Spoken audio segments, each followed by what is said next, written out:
time, won't take this slow. We've got miles behind us, but miles to go. So let's just break this down to the simplest truth. You and I as one will always be better than two. Welcome to Relaxed and Free, a clinically minded, biblically based counseling podcast. I'm your host, Cary, here with my co-hosts, Doug and Francis. Hey, guys. How's it going? Hello, Cary. How you doing? I'm doing very well. Hey, Doug. What's up, man? Good to hear you, Francis. And today in studio, we have Pastor Dave Partin and his wife, Rivers Partin. Yeah. How are you guys doing? Great. Yeah, it's good. We're looking forward to this. Relaxed and free. Yeah. Dave, Rivers, why don't you tell us a little bit about yourselves? What do you guys do for a living? Oh, good question. So I'm a pastor of a church here in Overland Park, Kansas, called Neighborhood Church. We're actually sitting in that church. We are right in now. that church. We are in our Thank women's you. Bible study classroom, which is legit. And we're excited about this season. We just celebrated 6 years Sunday. So we were congratulations. kind of in birthday week season. So we're a smaller church. You know, we had, for the first time, 200 folks on a Sunday morning. So that was exciting for us. But on top of ministering in this church, you know, Rivers and I both, we personally planted this church as church planters, but we both heavily work to help other churches get planted as well, get started around the country. Okay, wonderful. So some of our listeners might not know what church planting is. Can you? Yeah. I mean, it's basically starting churches. Yeah. And there's lots of ways to start churches. I might just let Rivers just share a little bit what she's doing right now, because she actually works for a church planting organization. Oh, it'd be a great segue. Yeah. Hey, I serve with the Send Network, which is part of the Southern Baptist Convention North American Mission Board. There's a lot of words, but it's a church planting network of the SBC, basically, and I serve on the spouse development team. And so I work with church planters' wives. Oh, very cool. Yeah. Okay, and the SBC being the Southern Baptist Convention. Yep. All right. So when you say you work with their wives, what do you do? You teach them, empower them, and teach them how to be the wife, or maybe just I'll let you talk. Thank you. Yeah, I appreciate that. We focus on three main areas: training, coaching, and care. We have I think one of the best care networks or care strategies in any church planting network I've ever seen. And the way we care for church planting couples, we really believe healthy couples plant healthy churches, and we want to love that. Plant and multiply and reproduce healthy churches. And so focusing on the health of church planting couples is our main task. What all falls under the term care? Like, how do you care for these couples who are planting churches? Yeah, that's a great question. Well, my micro team is really focused on church planting wives. And so any felt need that a church planter's wife would have, we would try to create some coaching experiences around that, or training experiences. We go in and do retreats, teaching, and then do a lot of online cohorts. But then also we provide financial resources for, a lot of different things: broke down cars, medical bills, pay for counseling, help their kids get tutoring they might need, pay for counseling? Any kind of need. Yeah, we have identified counseling centers all throughout North America to say these are biblical, gospel-centered counseling centers that also have licensed counselors on staff. And they bill the North American Mission Board directly, so our church planting couples can get the care they need from a counselor. That is very cool. Yeah. Very cool. It's really good. Speaking of counseling, you and I met at a counseling clinic. We did. Here in Kansas City, right? Yes. So you have your master's. I hope you agree. If you didn't, I've got problems. We've got to talk about something else, Cary. Yeah. So, Doug, you just threw me a I got my master's in counseling. Thank you. Yeah, there it is. So we have 4 kids. They're 16, 14, 11 and 10, 16, 14, 11, and 10. And when Jackson went back to kindergarten, I went back to school and got a master's in counseling. And we just were talking about this, went out and got my license, thought I was going to work somewhere like the counseling center we met at or start my own small private practice. And instead, God had other plans. And I got offered a job at the Send Network, using a lot of the skills I have, but not professionally doing counseling. My job is a lot more variety, which I really love. So okay, very cool. You've been there for almost 3 years. Almost. Yeah, April will be 3 years. Yeah. Now, are you part of the assessment team that assesses church planners as far as mental health? I am. I typically serve in those roles. We assess church planning couples in about 7 different areas, but 2 of them that we make a priority to fill those slots with counselors is emotional and spiritual health, and then marriage and family dynamics. And so I normally serve on those roles, or in the role of assessing a church planter's wife to see if she's ready and feels called also to plant a church. Very cool. So, yeah. Now, this is probably getting a little too clinical for some of our listeners, but what kind of assessments do you guys use, just out of curiosity? Yeah. So they do a lot of pre-work. We do DISC. Okay. DISC. We use DISC. And personality then assessment. We use Prepare and Enrich. As a marriage, marriage assessment. Okay. And there's a leadership assessment we use. I'm not sure what it's called. And then we do 360 evaluations. Have you ever heard of those? I have, yeah. It's like where you have, Maxwell.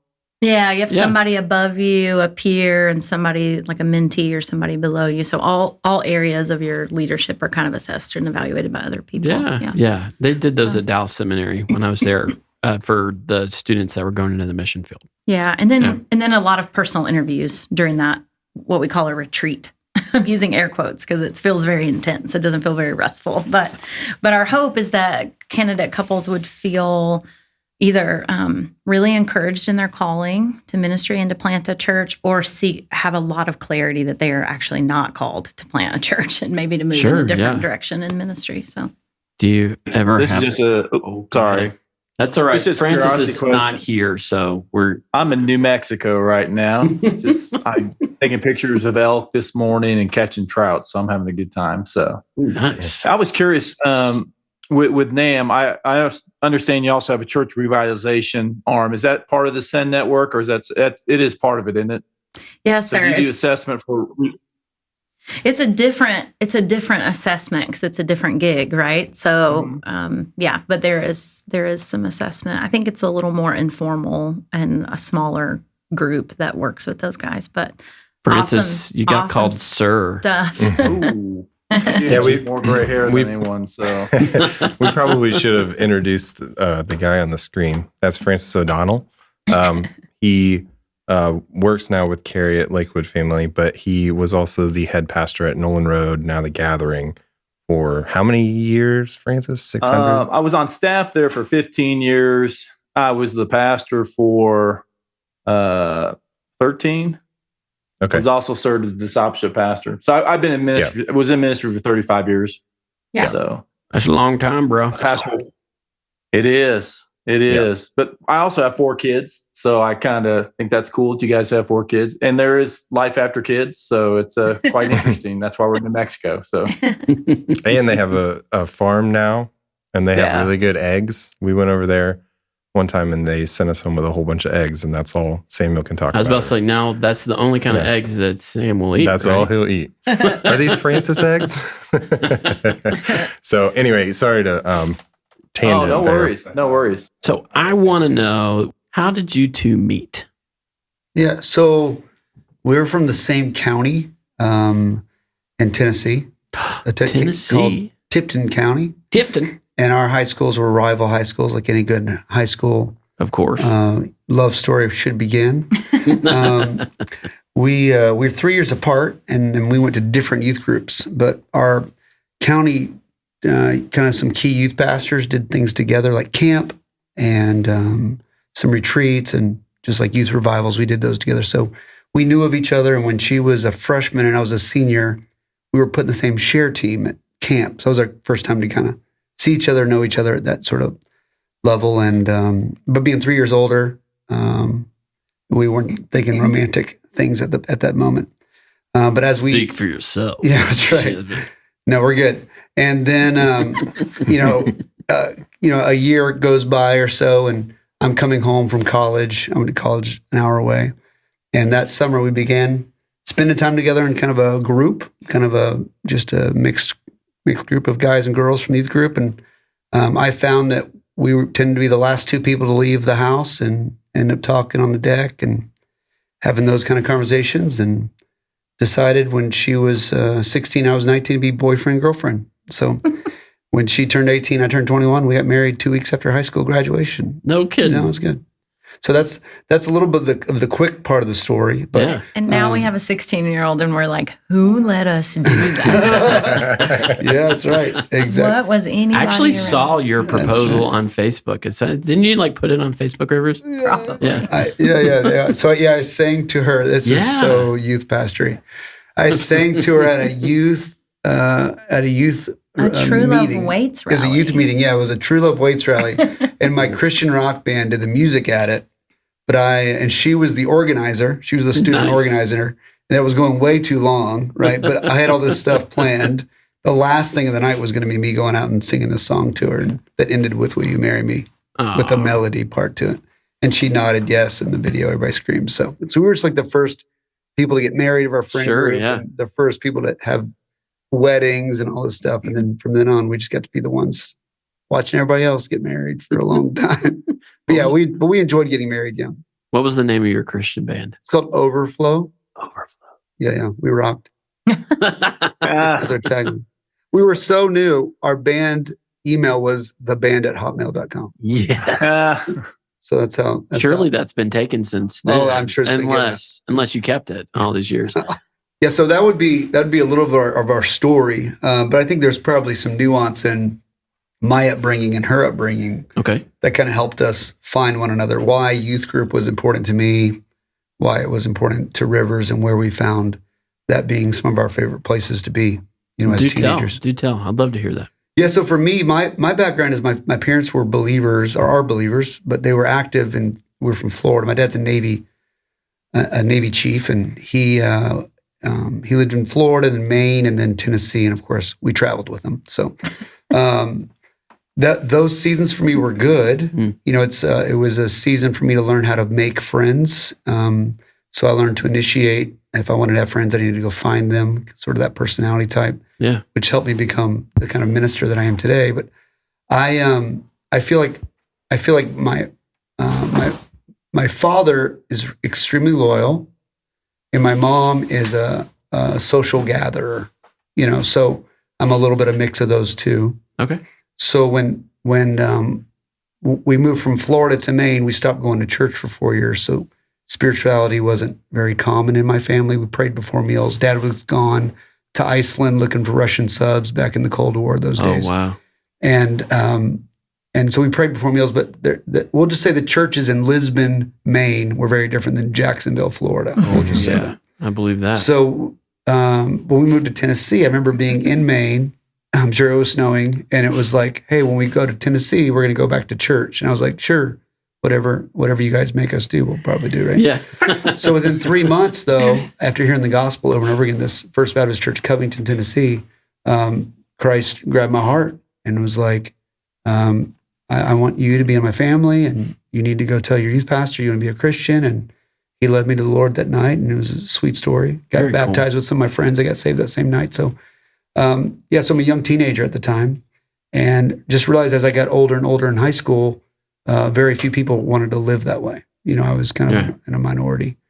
And for the most part, I mean, I don't have a clean slate by any means, but for the most part, I was always seen as the kid who wore the Jesus T-shirts or wrote Jesus Rocks on my hat and wore it around school and just all those crazy What year things. was this in? No, I graduated high school in 95, so that's my season, early 90s. So then the term would have been, then it was like Bible beaters.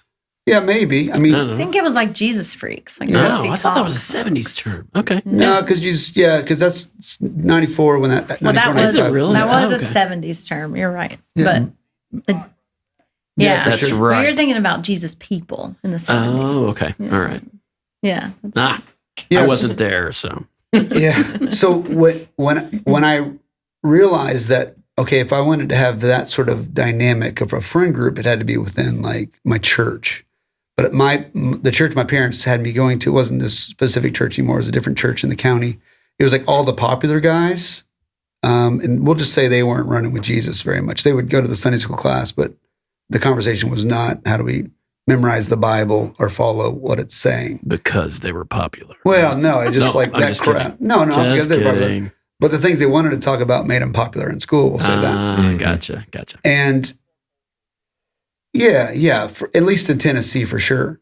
So, but Rivers youth pastor, when we did these camps, and you can just imagine our retreats, I mean, they're pretty heavy. Mm-hmm. They're pretty heavy spiritual. Yeah. And like I wanted to like learn to play guitar and play those worship songs, and Refiner's Fire, those rock and roll tunes back from, you got it. So, but those were the days for me that I was like, this is my home. This is where I'm most comfortable. And school was fun. I had great friends and I kind of ran with the cleaner crowd. Like we didn't get drunk and stuff. At least not till they got senior year, everybody goes crazy. But but it's like, it was kind of like, that was my crowd. And it was in that environment that I started seeing Rivers around, and one of the things for me specifically when I saw her, when I visited her youth group, and I was like, who's the girl over there? Because there's like 4 or 5 kind of, we'll just say frumpy girls or annoying, like little girls. There's I wish y'all could see River's face right now. there were these like annoying young girls, like 7th, 8th grade girls, but there's like this sophomore, really cute girl that was like laughing with them, caring for them. Not frumpy. Not at all, dude. Okay. Super cute. Super cute.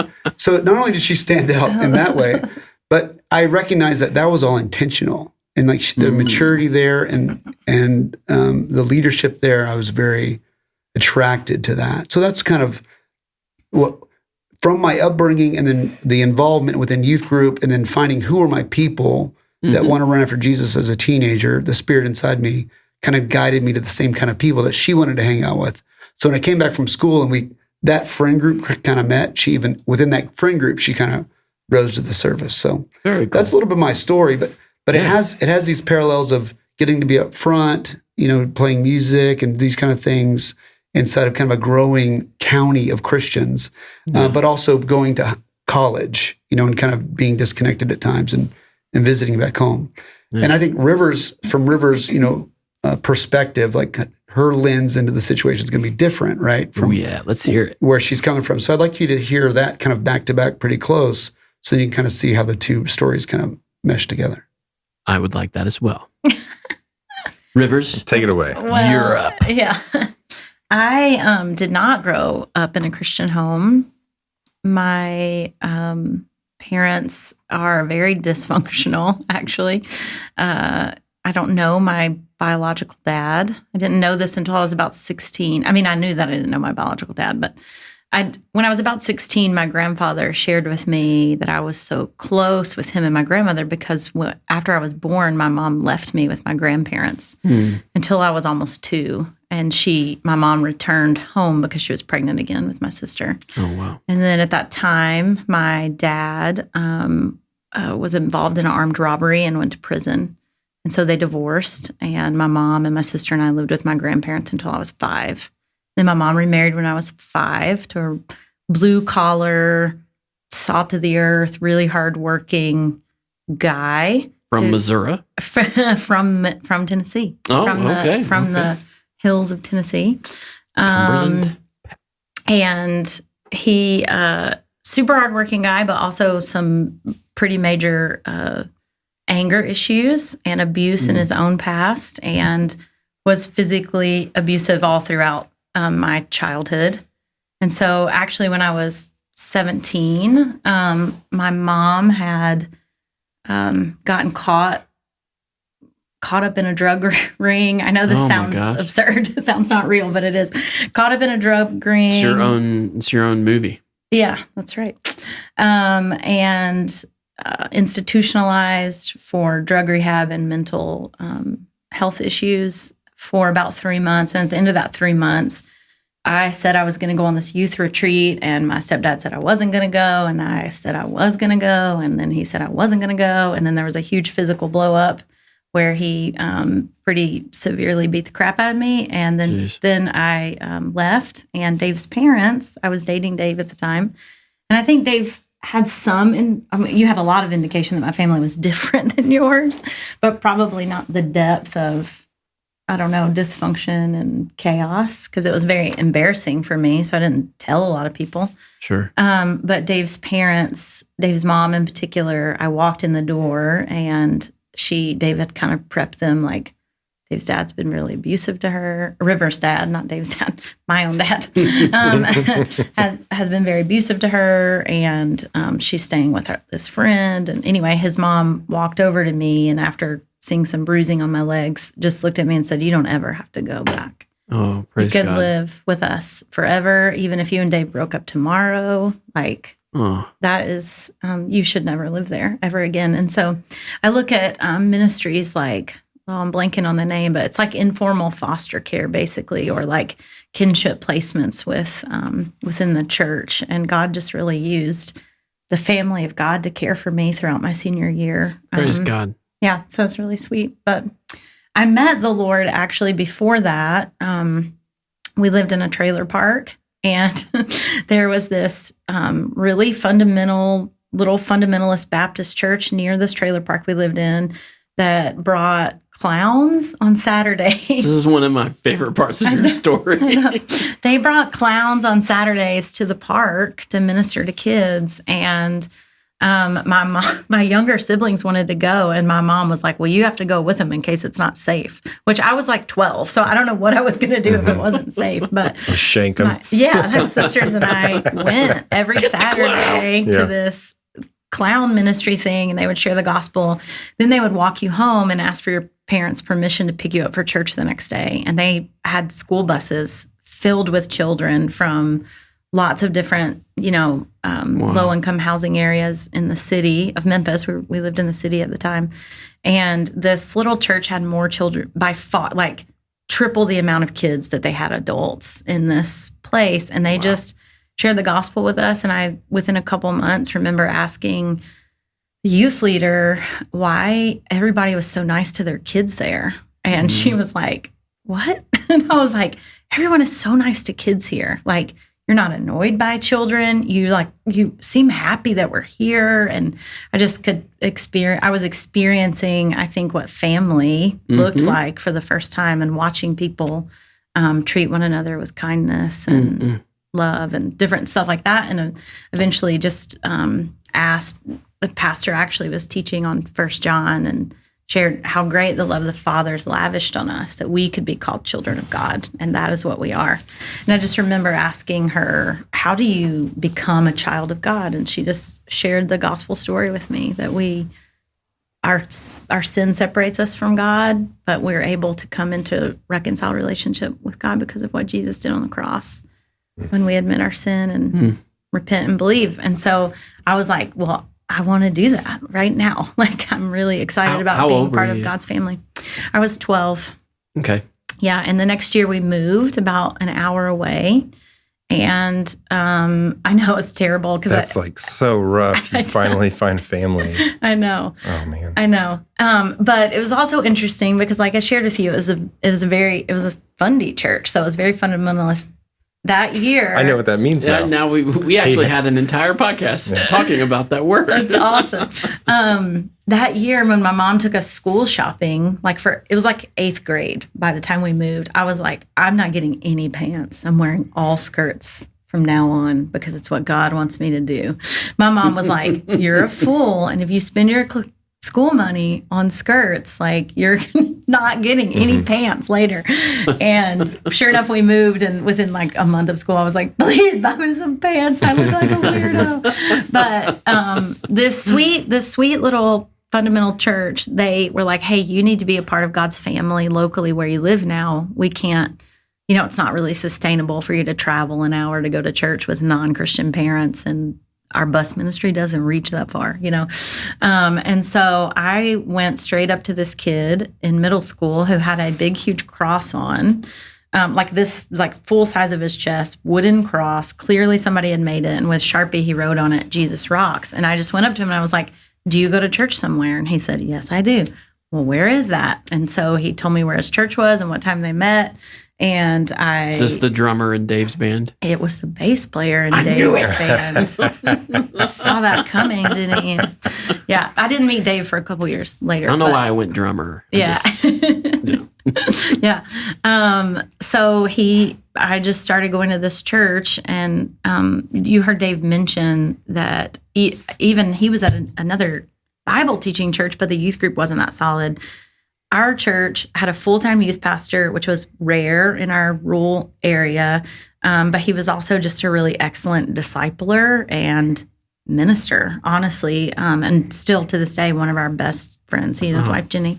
But Shane, his name's Shane, and I always get emotional because it's significant for me, but really visionary leader for discipling kids and teaching them how to make disciples. Mm-hmm. And there was this older girl, and he just said, I think her home life's pretty hard, and I think y'all live on the same street, and anytime I see her, you should be with her, and you should offer her a ride, and you should hang out with her as much as you can. And God really used her, Misty, in my life, and my whole freshman year drove me to and from school and always picked me up for church. And awesome. Yeah, and then, as an older, Dave says, one of the, seeing me minister to other girls, it was just the culture in my youth group was like, hey, God's given you much and you should share it with others. And it was the culture. Yeah, just cool. That is so cool.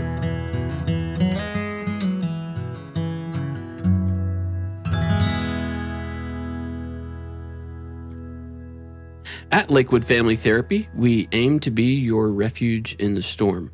We're professional Christian counselors whose sole purpose is to bring healing to your family and hope for the future. If you'd like a free 15-minute phone consultation with one of our professional counselors, you can call or text 816-663-9751 or head on over to our website, lwfamilytherapy.com. We'd love to hear from you. Lakewood Family Therapy, where faith, family, and future is our number one priority.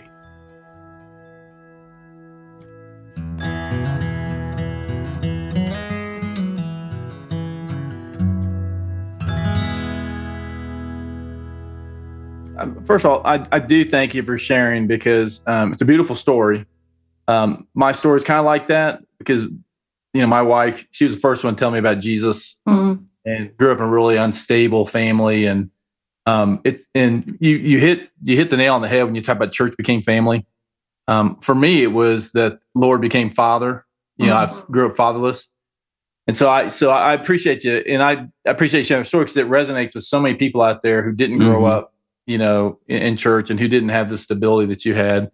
Amen. And it's cool how God works things out and, brought Dave into your life. And so I have a question, when you're as young as you got married, how was that transition period for y'all? Because, you grew up in when you grew up in a pretty dysfunctional family, there's a lot of baggage that goes with it. Did you carry that baggage in, or did you deal with that as a young person and didn't have to work through that? Because I know I had to work through that for like the first 5-6 years of marriage. Yes. Carried it all straight in. Didn't leave any of it behind, unfortunately.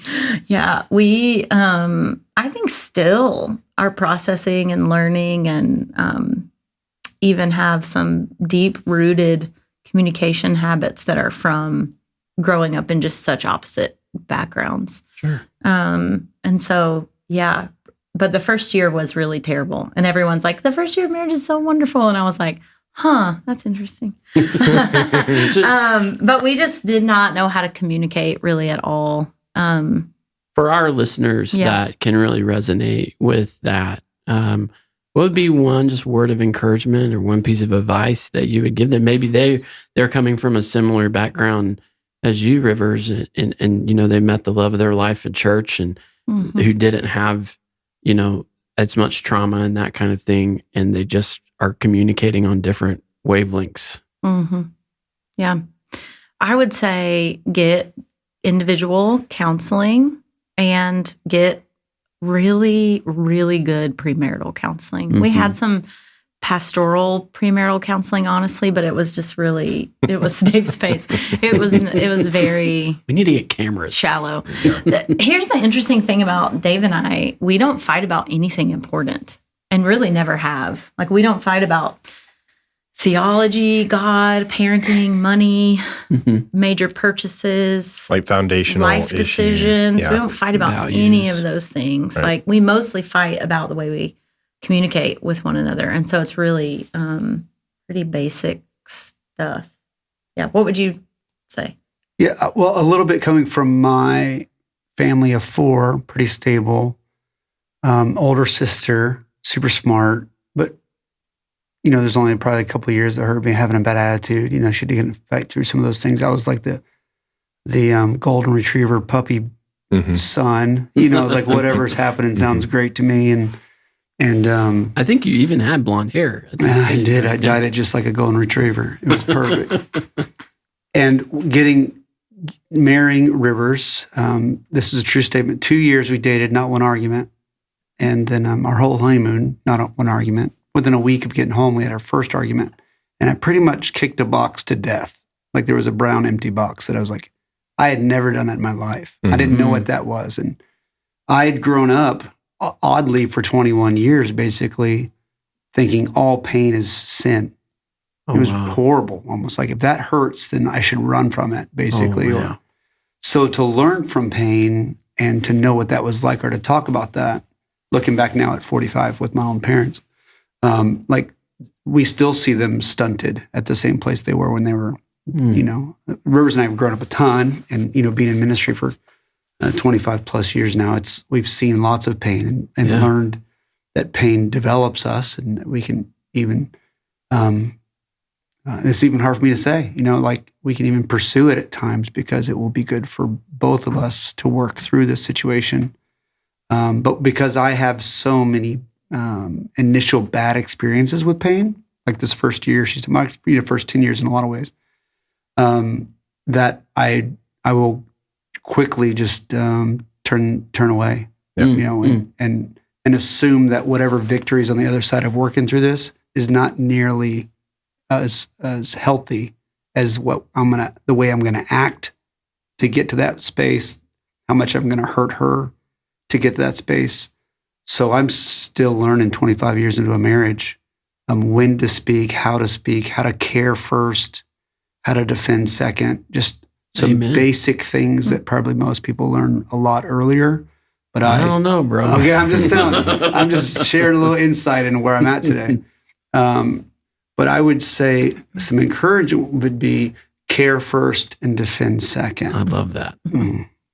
What's interesting is that I think the assumption is like, and this was my own personal assumption, like, wow, Rivers must have brought a lot of baggage into their marriage because her family was very dysfunctional.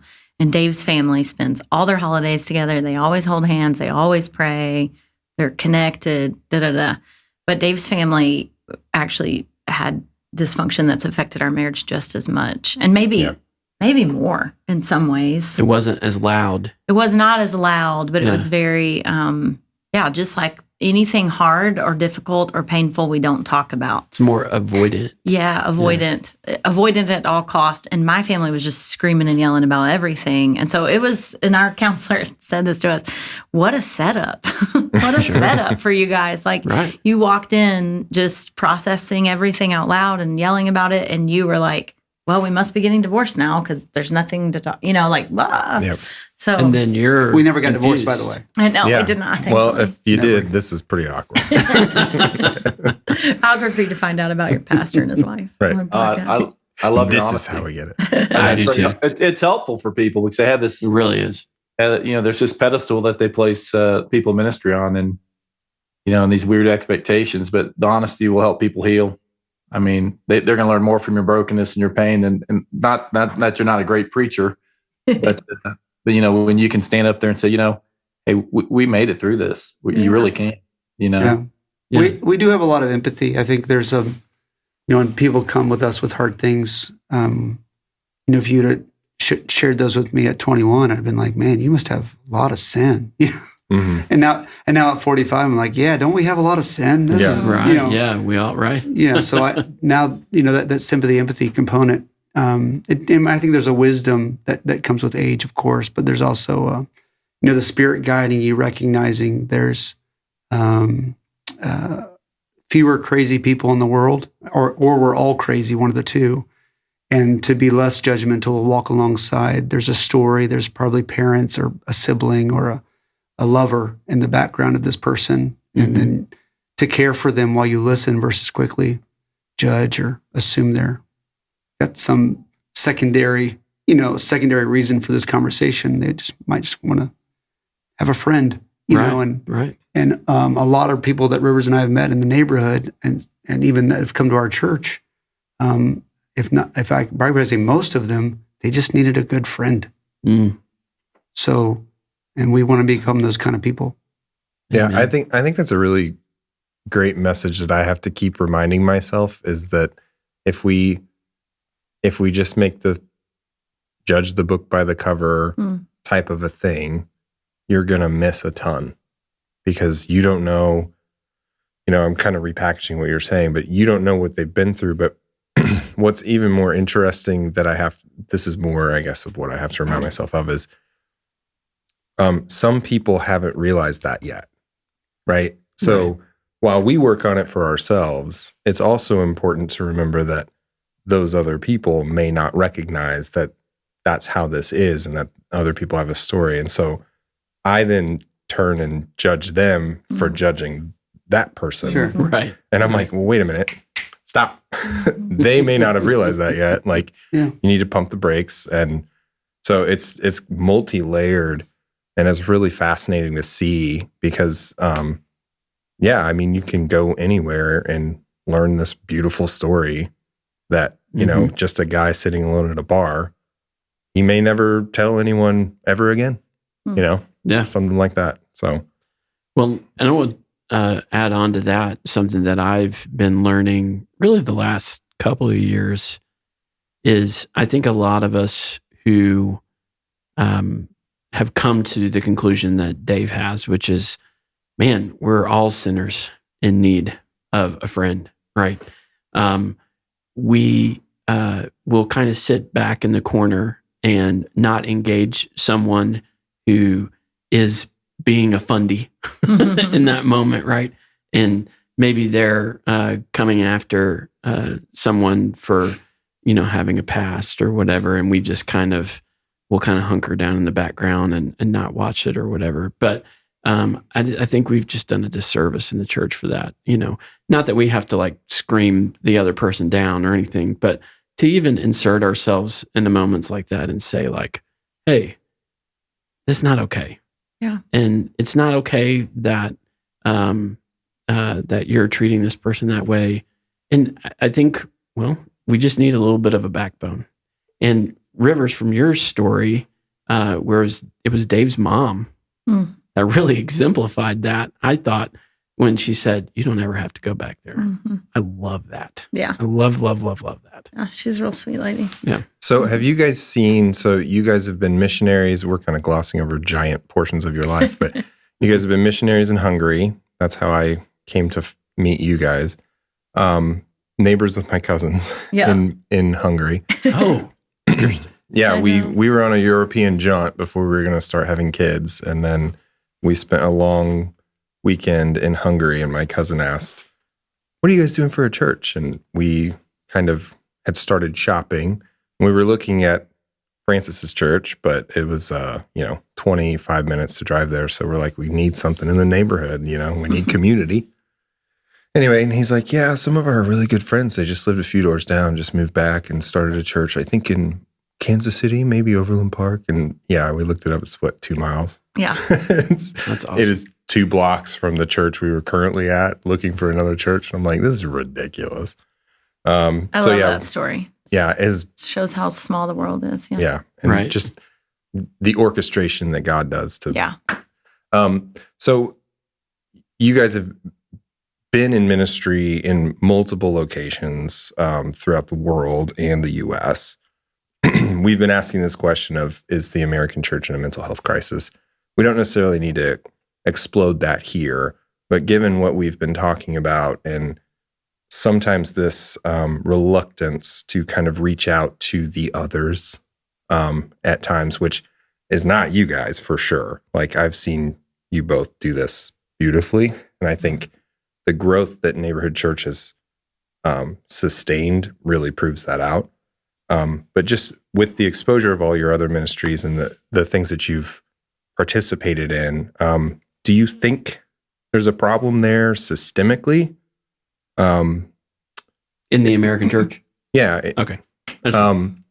Just what's kind of your reaction to that notion of we're in this crisis, right? Or maybe even outside of mental health, but just as far as outreach and acceptance and tolerance of other people. Just curious of your thoughts on that. My first thought for your first question of is the American church having a mental health crisis? I think Dave would agree with us. I think like a missionary, and so I think, well, if America is having a mental health crisis, then the American church should be concerned with that and should be having a mental health crisis as well, because we want all people to be a part of the family of God. And so that was my first thought, was just to think, well, it feels like it's on the news a lot, so it should be should be an issue that church people are talking about. Right. And why would we, delineate between the two, right? Right. The American population is made up of them. Yeah. So my belief about who the church is, I think informs how I answer that question, right? We are the church. Mm-hmm. I live in a neighborhood. If a neighbor has mental health crisis, as the church, I should be caring about that. So, yeah, I like that. Yeah, it's hard as we begin to think through the American anything, because the dynamic of differences across our country. We do have friends at different churches. Rivers works with, there's like 1,000 church planters right around the country. Mm-hmm. So when she interacts in these different cities, it's like 1,700 that are in their first 5 years of planting. So when she goes to Chicago, it's like, well, the Chicago church, how are they doing? But there's like 25 different women at 25 different churches.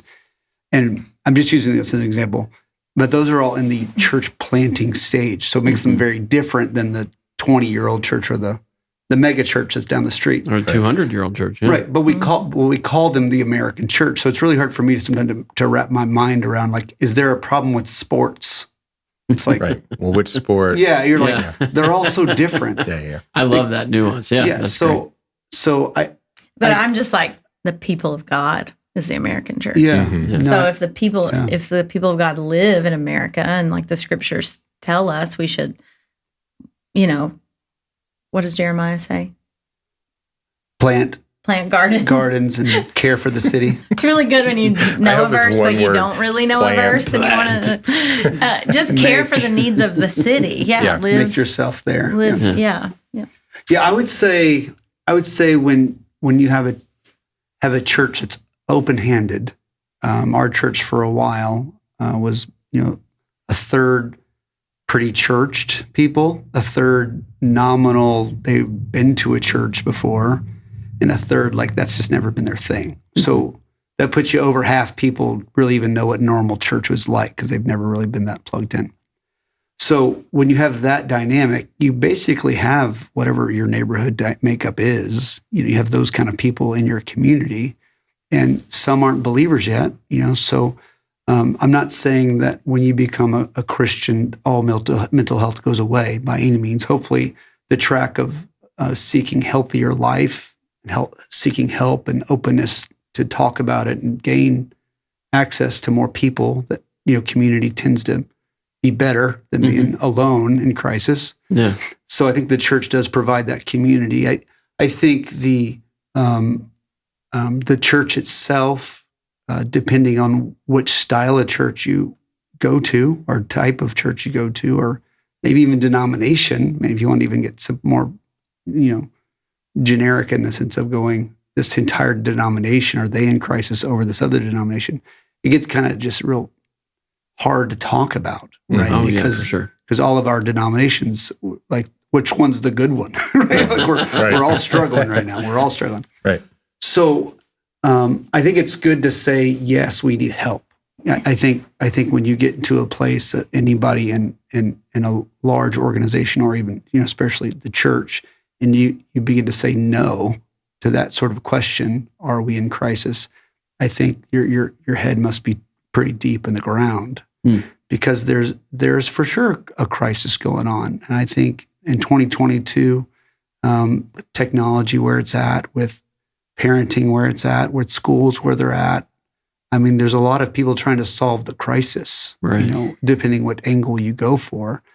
And I think when it comes to, mental health, being a pastor who doesn't have my, licensure or have even taken, courses at the level. You got life experience, brother. Well, but it's like, if you ask somebody that maybe clinically doesn't know what that question means, it's hard for me even to go like, well, what do you mean by mental health crisis? Yeah. I'm almost taking a stab generically, because that word to me, as somebody that is just working with people, I know what these words mean, but altogether in what you're asking may not be unified. And I'm sure there's listeners as well going, well, what does that question even mean? Yeah. So we'd have to kind of maybe spend a couple episodes deciding. Well, it's already we've done it's it. already happened. That's right. It's already happened. Exactly. Yeah. And that's kind of why I was also trying to ask a parallel question, or a part B, if you will, which is more just about the outreach. Yeah, sure. So maybe to kind of ask it a different way, right? You've got to already be past, if not at your limit of take them out to lunch, do all the ministry things and stuff like that, right? That kind of outreach, supporting our local community. Part of that's Dave's wiring, so he never. He's lives for it. Yeah. That can only scale so far. We talked about Dunbar's number in a previous episode, where you can only sustain 150. And then you start to diminish that. So I'm just curious if you have any feedback on how neighborhood church specifically may scale moving forward to be able to continue to reach out to those people in a scalable way, while maintaining that perception of like not judging a book by its cover, right? Recognizing they all have a story and that we all need to do that. That's a good question. Just verbalizing this with you guys today, it's like the hard thing now is the modeling helped create a lot of the waves earlier. We would just do the thing we love to do, and people kind of caught it and they saw it, and then you'd say it a little bit, but they saw 95% of it, and they only had to be told 5% of it. Now it's like they're not seeing it as much. We're talking about it as much. So I have a lot of empathy for the guys who have this job, maybe for 10, 15 years. They're not in their community as much. I'm not mad at them as much as I pity with them, because I recognize that, to live as a full-time missionary when you're the lead pastor of a church is complicated, to do both and to still have good sermons, still have good meetings, to still continue all the discipleship processes as well. So I'm thinking what needs to happen is even within our staff, and this we did a little bit this last staff meeting or 2 weeks ago, was like, how are we talking about evangelism? And not only in the staff, are the staff in their Bible studies, are they talking about evangelism? So it's actually just having some people, it doesn't have to be like as many as it used to be, it doesn't have to be 25, but have some people in your life that don't know Jesus yet. Have some people in your life that you've only seen their face, but you don't know their name yet. And you get excited going, I'm going to this party, and these people that I've seen, I don't know them, I'm looking forward to meeting them. So those kind of two components, I think we can continue to do at a smaller level, talk about those stories, but encourage others to at least have those two components. Meeting strangers, which we're not always the best at that. Once you have 10, 12 friends, meeting new people we're not good at that. But secondly, getting into gospel conversations, and then being humble enough to talk about it with excitement without feeling like you're always tooting your own horn. Yeah. And I'll say one thing about that. So moving from overseas, where we were in a culture of, none of us ran a church. We all just did mission stuff on schools. And all we talked about all the time was like excited about sharing gospel students and introducing people to Jesus left and right. And when we came back to the States, that's not the normal thing people talk about all the time. And you almost feel like, hey, I have a story to tell. Nobody's really asking you those kind of questions. But I think moving forward, I think this is how community can continue to be formed inside a growing church. But also, I think you lose the flavor of your neighborhood if you just say, "Oh, we already have 150 people in the neighborhood here. It's like, no, we're full. The neighborhood's growing. It's changing. There's signs being sold and signs being for sale constantly happening. And my hope is that Rivers and I see those signs and encourage people to meet those people, because I think that's where you stay connected to the crisis. You stay connected to what is the issue now in my community. I will say, just to maybe wrap this part up, it's like there's a lot of ways to look at America and go like, hey, America, we're struggling in this area. But a lot of us can't change America. Right. So I think there is a way to empower. I think local church, and especially medium to smaller local churches, have the best way of doing this. It's like you can see in proximity change. Mm-hmm. It's hard to see Kansas City changing, but we can see the Pawnee neighborhood changing. Right. We can see those things. And that's motivational to get involved in what's happening. That's our kids' elementary school. Okay. Yeah, I'm sorry, Pawnee Elementary. Okay. Yeah. So that's the square mile around our church, is like these types of people.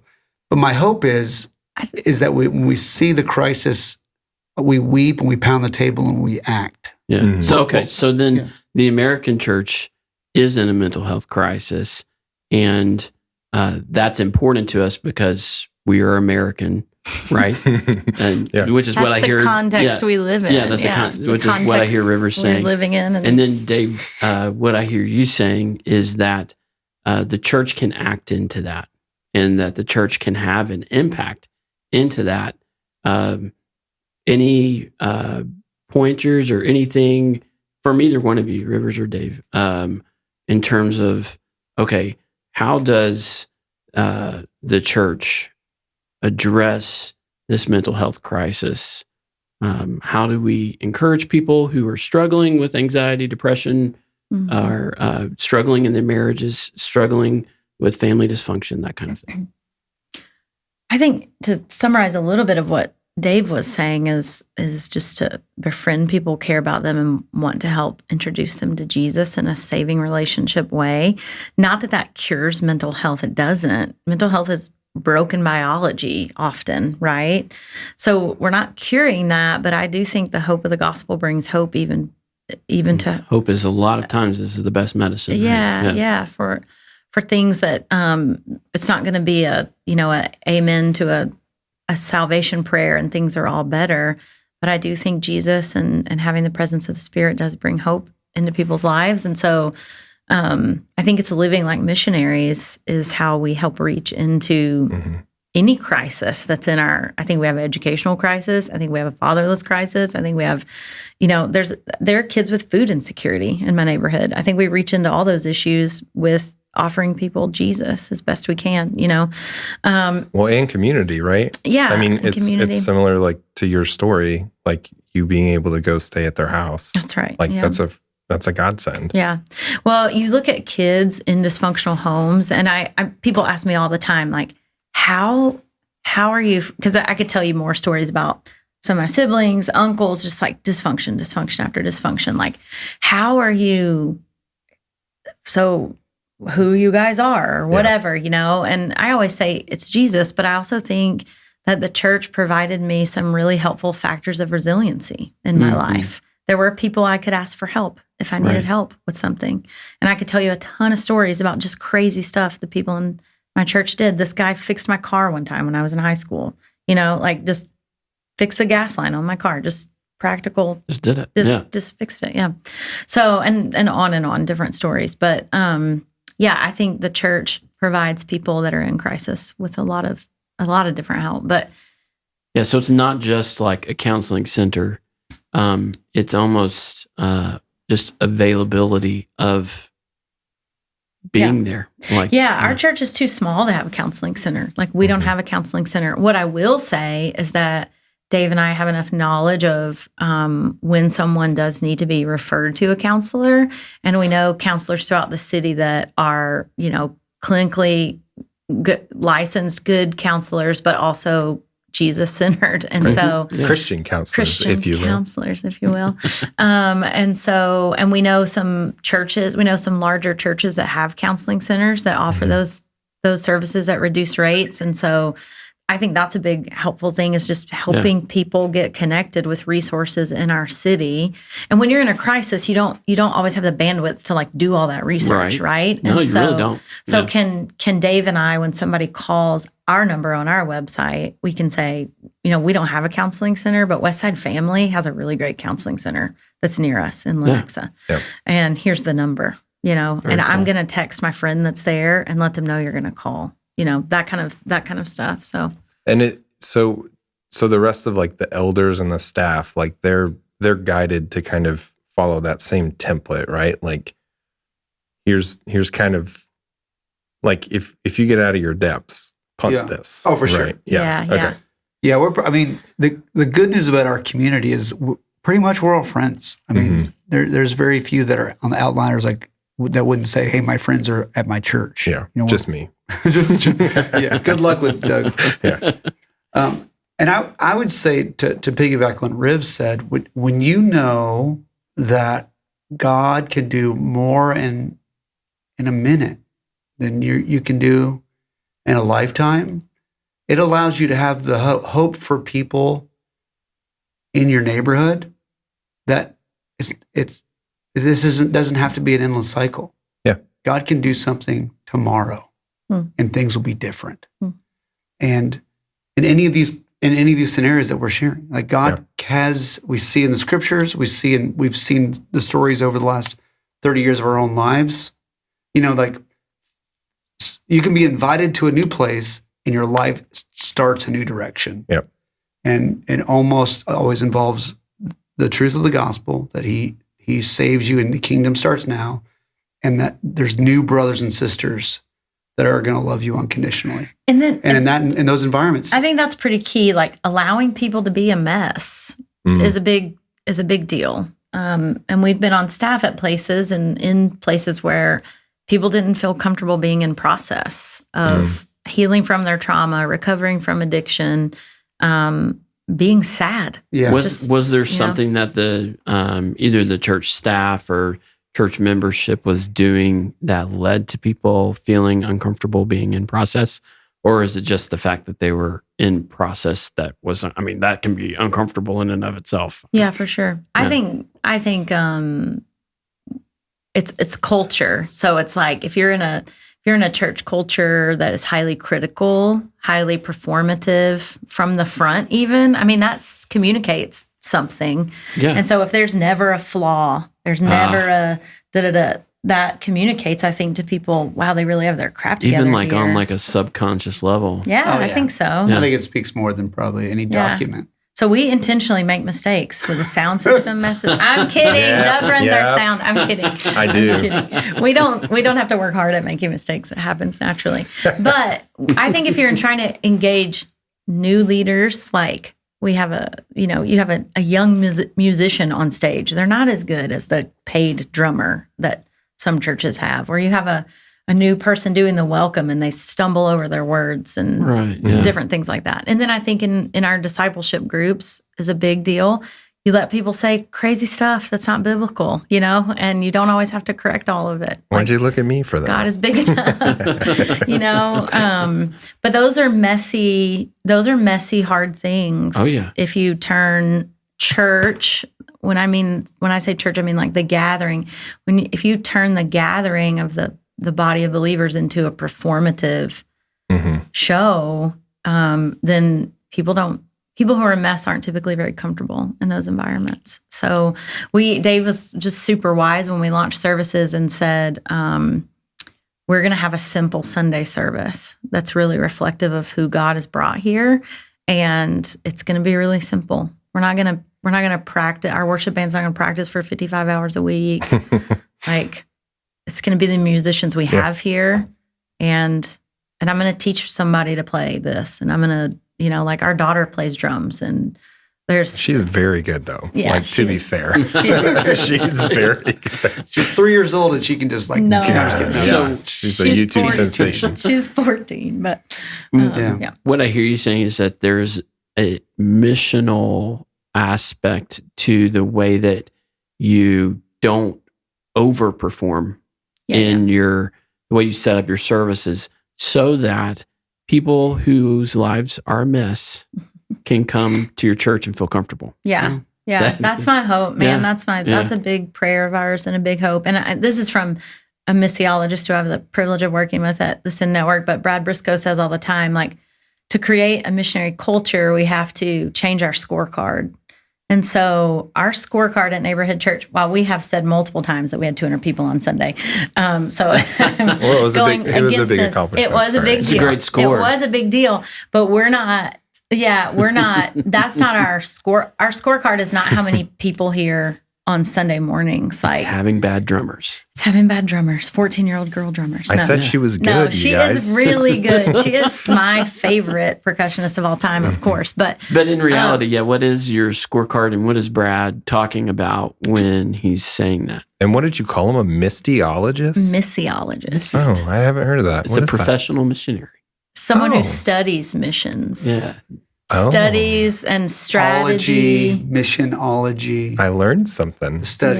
He's a missiologist. So what did missiologist Brad say? Well, he talks about creating missionary culture and says that you have to use language, stories, and scorecards, but change those up. And so change your language. Like, we're very intentional here to say we are the church. Like, not we come to church, but we are the church, using language like that. And then sharing stories regularly of changed life. We baptized 10 people on Sunday, and it's a very long process to do this, but every single person shared their story of how God saved them. Wow. All 10 every of them. Single one. Every single one. And it's like That's my awesome. favorite, and everybody loves it. It's so great. Yeah, it was really beautiful. And I think it helps set your culture, and then your scorecards. So, like, are we constantly counting people? Which is funny because Doug and I count on Sundays, but very few people actually know how many people are here on Sundays, except for Doug and I. Probably. Well, the funny thing is, the reason why they count is because I never did. They're like, we probably should know who's here and how many people. So I think you have to assess. So I'm like, okay, I think you have to assess reality. I think it's important and helpful, and numbers represent people, obviously. Sure. But we right now, like, I would say Neighborhood Church is doing well because we're multiplying more than growing. Like, we're setting at 120 people regularly. That's not a big church, but we're a significant part of planting 2 more churches right now. And so that's a successful scorecard for us. Yeah. The other thing I would say is we look at how many people are engaged in discipleship and how many of our discipleship groups are multiplying. And then I would also say, another scorecard for us is just like meals. How many people in our church are having meals with their neighbors? So that's a big deal for us. And community, right? Yeah. And I would, even as we talk about these topics, something that's been highlighted for me recently is that, we want to, this podcast is a lot about growth, right? We want to solve things, or at least get people talking about things so that we can become better at it. And I think to celebrate the journey as important as the victory at the end. So, just to force somebody to be better is not as good as them learning pathways to do that continuously versus like, I'm fixed now. So living on mission, how did you get there? Well, it was kind of up and down. I did things poorly, and I went from not caring, but now I care, and there's a bunch of stuff in the middle there, but it helped me become like my new person. And I think, even as Rivers mentioned, like studying the Bible with people, you let people say things that are heresy. Like, sure, because you're just talking out the scripture, and you're like a year-old Christian. Like, you've never even read this passage. It's like, talk that out. And then you work it out. Now you have formed a new way to think. And I think when you take that about a lot of things in life and solving your neighbor's issues and letting them talk it out, and versus just telling the answer. I mean, Jesus is, of course, going to be the answer at some point. But there's a way to get the journey to make sense for them. Sure. That's going to be a lasting. And what we found, it's in that it's not, you don't just get a Christian maybe on the backside of that, is you get a friend. Yeah. And you get a Christian friend. And that's right. Yeah. I don't know that I've told you, maybe I have. The way that I've always talked about this church is like, you don't come for the Sunday performance. Like, that's the thing you kind of have to have, you're obliged to have. And of course we come to learn and worship and things like that. But the primary strength to me is the community and like people loving people consistently, frequently. How many group, texts do we have with like 700 people in it? And then they all branch off because you have every phone on the planet, and some can do group messaging and some can't. And I mean, it's like, I'm not a part of that. It's consistently 20 people at least, and which may not be a lot. I get it. Have you guys heard of GroupMe? So, but yeah, I mean, that's kind of always been the thing. Like, and I see what you're saying about like setting up the scorecards and the simple Sunday service. You guys have definitely stayed true to that. And that's the beauty of it, is you're not going to see a pastor come from behind the stage, give the sermon, and then go back behind the stage, right? Because he's only there to preach because he's the hired hand type of a person, which you can see at some churches, right? Oh, sure. Similar with the musicians, right? It's Dave, it's you going up, doing the music, and then doing the sermon, and then doing the communion. And I'm going to be here after waiting if you want to pray with someone. And it's like, Dave, do you go home? Come with me. Yeah. Let's go. I'll buy you some lunch. Let's go. So. Dave Rivers, I can't thank you guys enough. It's been wonderful hearing your story. It's been just amazing to see really how God has brought his peace into your lives, and then how you, in a very missional way, are bringing that peace into the lives through Christ in your church here, neighborhood church. So it's very cool. And thank you so much for coming on. Yeah. Is there anything you guys want to plug before Cary wraps up? Anything? Send Network, maybe? No. Okay. Yeah. I mean, I think Jesus is the hope of the world. And we're really grateful that I think it's a lot of our story and our ministry is just an overflow out of what God's done in our life, how grateful we are. So. Amen. Yeah, for sure. 100%. Amen. Yeah. And if you're in Overland Park and you're looking for a community neighborhood church, check us out. 91st and Antioch. 91st. All right. Rock on. Well, we'd love to hear from you guys, our wonderful listeners. Send any questions, prayer requests, or encouragement to askmeanything@relaxedandfree.com. Until then, rejoice in hope, endure in suffering, and persist in prayer. Much love, my friends.